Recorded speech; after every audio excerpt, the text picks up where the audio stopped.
I'm Joe Grizzly, bitch.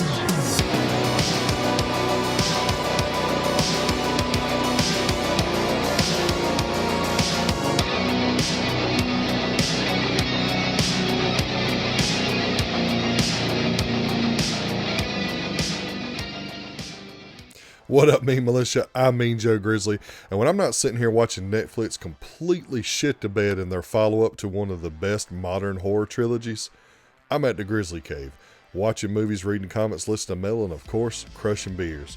And speaking of beers, I am definitely going to fucking need one on this one. So, let's do it.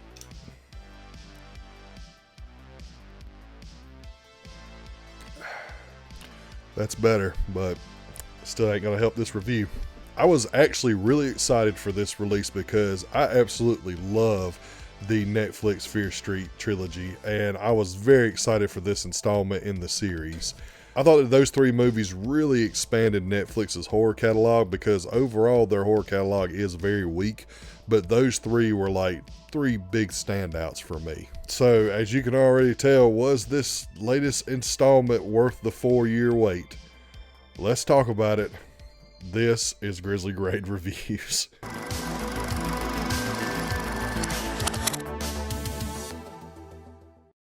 The year is 1988, and the greatest, most impactful night of a high schooler's life is the prom. But at Shadyside High, it becomes the most dangerous night of them all, as the nominees for Prom Queen become the target of a mysterious masked killer. So, as I said before, when this got announced, I was really excited. I felt like that the Fear Street series could have been one of Netflix's greatest achievements, particularly in the horror genre, because they are overall pretty weak when it comes to that in their own catalog. So I was excited to see the next step in this series because the Prom Queen book is like one of the most popular books in that book series by R.L. Stine. So after 3 great entries so far, I had no reason to not have high expectations for this. And boy was I wrong, because it's pretty bad.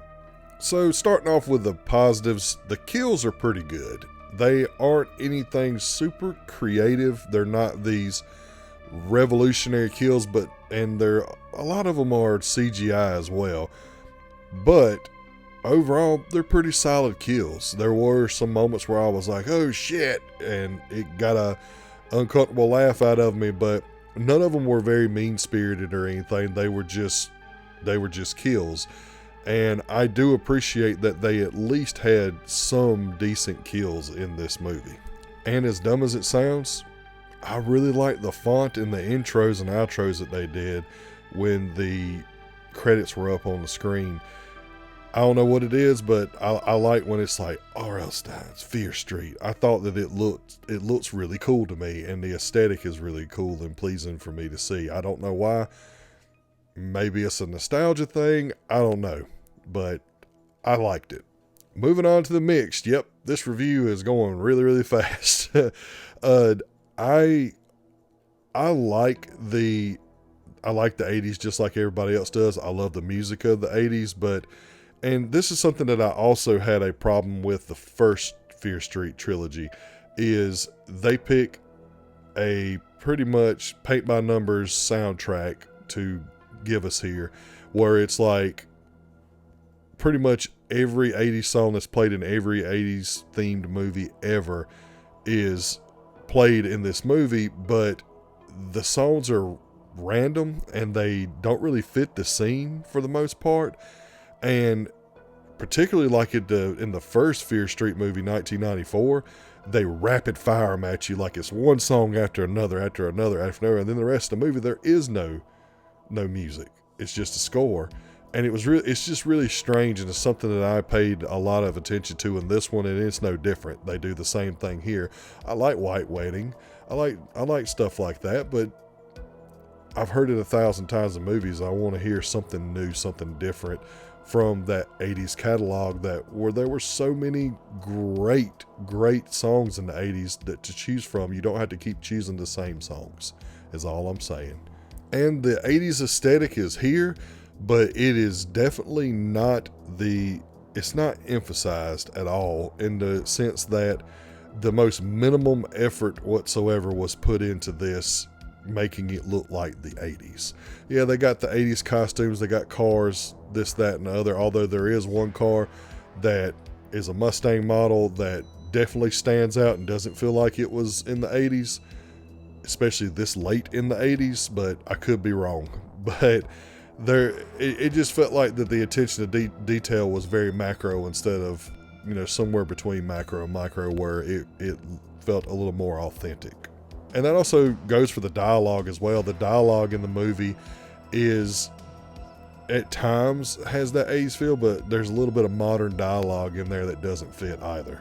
And now we get to the negatives. And man, this might be the shortest review that I've ever done.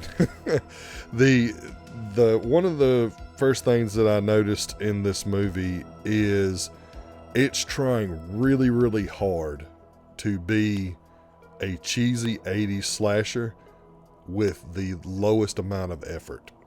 Like, and at the same time, it's very strange to explain, but it's trying really hard to be the cheesy 80s slasher movie, but with the lowest amount of effort, and yet there are times in the dialogue where they are trying too hard to be the cheesy 80s slasher.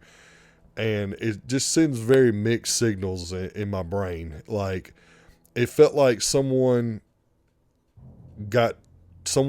went to a lecture about 80s slashers and never watched one, and then did a movie about one. And it just felt really off-putting and weird. As I said before, the dialogue is really like try hard, and to the point like there's bully girls in this movie, and anybody who's ever seen any kind of 80s movie, not just an 80s slasher, knows that the bullies in 80s movies are always over the top. They're always borderline psychopaths. And we don't really see that necessarily in here, but we do see like the mean girl aspect being taken to the absolute extreme. There is a point in this movie, well, honestly, it kind of gets established from the get-go that our lead character, who is 100% this wooden person, like they have barely any emotion. Most of the characters in this have no emotions, and they're very poorly written because they're all the standard stereotypical characters from these types of movies. But there's one point in the movie where the main character has a tragic backstory, and all of the bullies are so fucking mean to her about her dad dying. And I have been everybody's been to high school, everybody's met bullies, but I guarantee you the majority of people in their life never met a bully that was like, ha, your dad's dead and your mom killed him. Like, what the fuck? Like, so I ain't never met a bully like that. I've met some really bad bullies, but I've never said like, yeah, I'm fucking as funny as shit that your dad got murdered by your mom. What the fuck? No, I ain't never heard anybody fucking say that shit. So it is a little over the top, and it's something that did bother me in the 80s when I seen those movies like that as well. But here it's just cranked up to the max. Going hand in hand with the over amount of trying to be cheesy but not actually knowing how the 80s works is the performances by the cast. The cast is, I don't remember any of them. Like, none of them are memorable. They're all archetypes of different characters from that era of movies, and all their performances are very bland. There's like there's no standout performance here. There's no performance that feels genuine at all. It feels like it is somewhere between B movie and Nickelodeon, if that makes any sense. And I don't know if that was intentional. I don't think it was, but if it was intentional, they shit the bed. They shouldn't have did that, because it did not work for this movie. One of the most disappointing things about this movie is it not having hardly any connectivity to the other three. When I say there is a little bit of connectivity, as in they show little scenes from violent stuff that's happened in the past with Shadyside, with it being set in Shadyside. There's like stuff on the wall like Sarah Fear lives and stuff like that, and all that's cool. But if this takes place in 1988 and the Fear Street trilogy and its events run from 1666 all the way to 1994, then it stands to believe that Sarah Fear should be behind all of this. The Curse of Sarah Fear should be behind all of this. And there's just no tie-in to that. And it didn't have to be a big tie-in. I just wanted it to have some kind of connection to those three other than the surface value of, oh, it's happening in Shadyside, and Shadyside has a very murderous past. That was probably one of the biggest letdowns to me. Like, someone at Netflix didn't push this filmmaker or whoever wrote the script to include something like that, because that was one of the things that made the Fear Street trilogy so good. Was it's one got released like every other week or something or another back when it was released, and it all intertwined, but it didn't intertwine to the point that it relied on that to be intertwined, if that makes any sense. Do they work as standalones? Not really, but they work together as a full unit because of that connectivity, and I wanted this to have some kind of connection to it. If that story has been told, let's connect it to the main storyline some way, especially if it takes place before the ending of the last trilogy's events. It has to tie in somehow. It just logically, it doesn't make sense. And finally, the biggest problem that I had with this movie, and truth be told, I didn't mind this movie up until the ending of the movie. The last act of the movie is where the movie completely dove off a cliff and went from me giving it just a decent review to me giving it a negative review. And that is the killer, and the killer's motive makes absolutely no fucking sense, and it is 100% some of the dumbest shit that I've ever seen in my life on a horror film.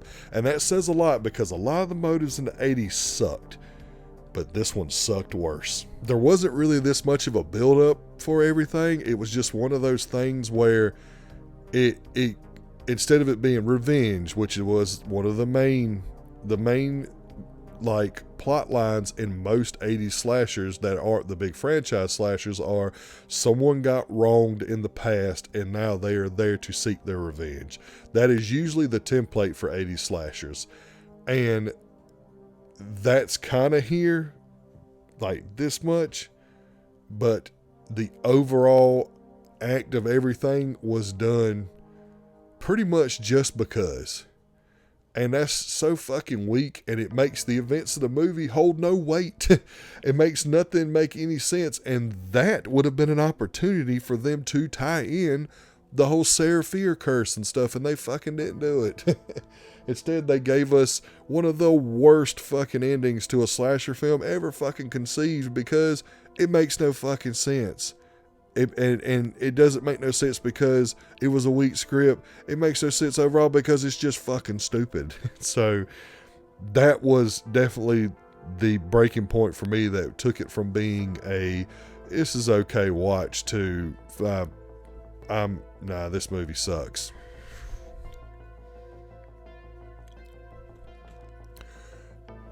This was one of the biggest disappointments of the year for me. And I know that sounds ridiculous because this is a Netflix release, but I think I speak for the majority of the horror community that the Fear Street trilogy is great and everyone likes it. So we were expecting a good follow-up, and instead we got this. And it's very disappointing that Netflix allowed the momentum of this trilogy to get completely squandered. Because, yeah, I know it's been 4 years since this trilogy got released, but it still had momentum. People were excited about this. People in the horror community were excited about this release, and they dropped the ball so fucking bad. And if you are a fan of that trilogy and you just have to see this one, go ahead and watch it, but be warned, because you're going to get pissed off. And unfortunately, if Netflix doesn't course correct, I might be tapping out. I might not watch another one. If this next one that they do, which nothing's been announced that I know of, but if the next installment comes out and it's like this one, I'm probably going to tap out. I'm probably not going to waste my time talking about these movies anymore and just praise that original trilogy, because that's the only thing that's worth talking about. So with all that being said, Fear Street Prom Queen gets a 2.5 out of 5. And that is me being generous. If you are not a big horror fan, you're not going to like it. If you're a fan of the Fear Street trilogy, you're not going to like it. And if you're a fan of horror in general, particularly 80s style slashers, you're not going to like it.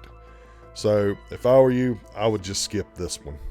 So Netflix, get your shit together and stop messing up good things. This trilogy is awesome. And we can forgive one fuck up, but you probably only have one more chance, so don't screw it up, Netflix. Well, that's going to bring this video to an end. Thank you all so much for your continued support and patience. Without y'all, this channel isn't possible. And if you like this video, like it. And if you like it enough, please head over to the channel, hit the subscribe button and the bell notification so you never miss an episode. Also, please follow me on all social media platforms so you can get channel updates, movie news, and all forms of badassery. Coming up next is Karate Kid Legends. I have very tempered expectations for this one. I liked Cobra Kai overall, especially how it ended. And I also am a fan of the Karate Kid franchise for the most part. I think the first 3 movies are great, and the next 2 are just eh. So I'm hoping that this one is going to give me a good balance of what I like about this franchise. So only time will tell, but I'm going in with very tempered expectations, so stay tuned for that review. Also, got something coming up. I've been talking about it for a couple months now. Gonna have an announcement pretty soon, for stay tuned for that. And remember, I'm Joe Grizzly, bitch.